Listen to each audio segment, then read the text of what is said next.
As we move into the pharmacology of secretion, I wanted to begin by giving you a summary slide that's not for memorization, but simply for summary. There are three phases to our interaction with food. In the cephalic phase, sensory and imaginative encounters with food stimulate the vagus, cranial nerve 10, which is going to activate the enterochromaffin cells to secrete histamine and the G cells to release gastrin. Acetylcholine from the vagus activates M3, gastrin from G cells activates cholecystokinin B receptors, and histamine from the ECL activates H2 receptors, each to increase acid secretion, which is necessary for digestion and bactericidal action. In the gastric phase, the stomach distension, the presence of peptides, and the lower pH induced by the cephalic phase further activate gastrin secretion, while activation of D cells causes release of somatostatin that reduces acid secretion to prevent overacidification. In the intestinal phase, the distension of the small intestine, presence of peptides and fats, hyperosmolarity, and the presence of acidic chyme further stimulates G and D cells, while S cell secretion of secretin, K cell secretion of glucose insulinotropic peptide, and T cell secretion of cholecystokinin further inhibit acid secretion. Diabetes tie-in. The glucose insulinotropic peptide GIP makes the sulfonylurea receptors, those potassium channels on the beta islet cells of the pancreas, more sensitive to ATP,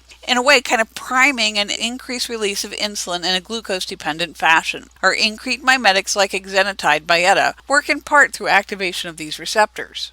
When we talk about acid secretion, there are 7 pharmacologic points of importance. Most potently are PPIs, the proton pump inhibitors. The drug names end in prazole, but you have to be careful because piprazole, like aripiprazole, are atypical antipsychotics. But our prazoles like esomeprazole, omeprazole, lansoprazole, pantoprazole block that HKATPase, the proton pump, to reduce acid secretion.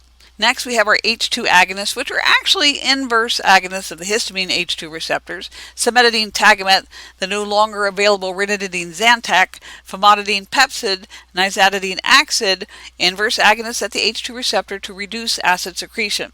Antimuscarinics, too many side effects, will reduce acid secretion a tiny bit, but again, not used because of the side effects. We can directly neutralize protons with use of antacids like Tums, calcium carbonate. Sucralfate is a drug that's a complex of aluminum and sulfated sucrose. It's going to bind to anionic sites of irritated tissues, kind of like a band-aid for irritated mucosa. Misoprostol, prostaglandin, for NSAID-induced ulcers. It's going to activate the prostaglandin E2 receptors to increase mucus and bicarb secretion, but it's also probably going to cause some diarrhea. Finally, we have bismuth, an active ingredient of Pepto-Bismol. It's bactericidal against the organism Helicobacter pylori, which is an important cause of GI ulcers.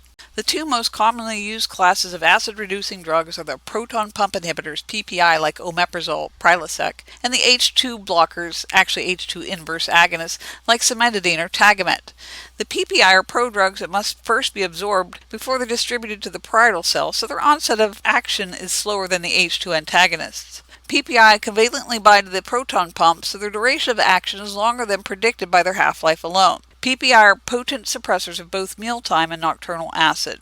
On the other hand, the H2 antagonists like cimetidine Tagamet and famotidine Pepsid have a shorter duration of action, and they mostly suppress nocturnal acid with a much lesser impact on post-meal acid secretion. The graphic here is comparing hours of desired pH on the y-axis to the desired intragastric pH on the x-axis for 3 common conditions: duodenal ulcer, gastroesophageal reflux disease or GERD, and Helicobacter pylori infection. Note that the PPI have significantly longer duration of acid suppression. Uses of PPI include gastroesophageal reflux disease, erosive esophagitis, peptic ulcer disease, Zollinger-Ellison syndrome at high dose, nonsteroidal anti-inflammatory drug-associated ulcers, Helicobacter pylori eradication, non-ulcer dyspepsia, off-label, and prevention of stress-related mucosal bleeding. Oral omeprazole is approved for this. And when we say stress-related, we mean severe physiologic stress. For example, in patients sick enough to be in the ICU. PPI are weak bases that get ion trapped in the acid environment of the parietal cell. Again, they form a covalent bond with the HKATPase, so their effect duration is much longer than you predict. They're generally taken 1 hour before a meal, and we want the peak of our PPI blood concentration to coincide with the maximal acid secretion at mealtime. Long-term, PPI can increase the risk of fracture. The diagram is depicting the role of osteoclastic proton pumps in bone remodeling. When we use PPIs long-term, we get weakening of bone through disruption of bone remodeling. We can also see nutritional deficiency of B12 and magnesium. What's B12 deficiency look like again? Well, remember, we'll see a macrocytic megaloblastic anemia and perhaps peripheral neuropathy. Acutely, PPI are associated with headache, dizziness, GI effects, enteric infections like C. difficile, risk of pneumonia, and drug interactions due to change in gastric pH. CYP-related interactions may also occur. Now think about this: enteric infection, C. diff, risk of pneumonia. Remember that acid is protective against bacterial infection, so prevent secretion of acid, our patients are at a much greater risk of infection. Discontinuation of PPI abruptly may be associated with rebound hyperacidity. PPI markedly increase gastrin. The increases in pH from PPI also decrease somatostatin release, and this decreased somatostatin release is going to disinhibit gastrin release, and our chromaffin cells may then proliferate. H2 antagonists suppress acid by about 70%, though rapid tolerance may develop. H2 antagonists are used for GERD, PUD, which is peptic ulcer disease, and stress ulcer prophylaxis. Sometimes H2 antagonists are combined with H1 antagonists to manage severe allergy off-label.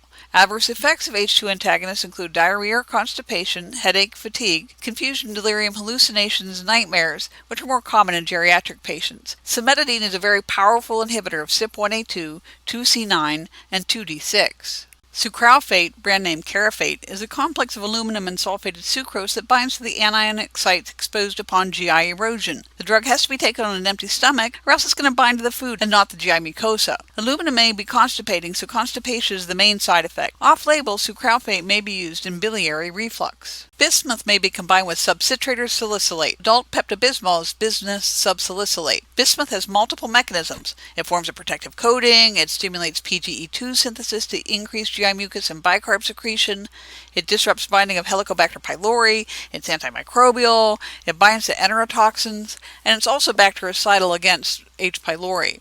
Adverse effects include dark stool, black tongue, and with chronic use, risk of neuropathy and osteodystrophy. Pediatric Pepto-Bismol doesn't contain bismuth, but rather it's a simple calcium carbonate and acid. Helidac, as seen in the graphic, is a regimen of antibiotic, proton pump inhibitor, and bismuth used to eradicate the ulcer-causing organism Helicobacter pylori. Misoprostol, Cytotec, as we've already discussed, is a prostaglandin analog. It's approved to prevent NSAID-induced ulcers, to terminate intrauterine pregnancy through 70 days gestation. Off-label, it's used for cervical ripening, incomplete abortion, and postpartum bleeding.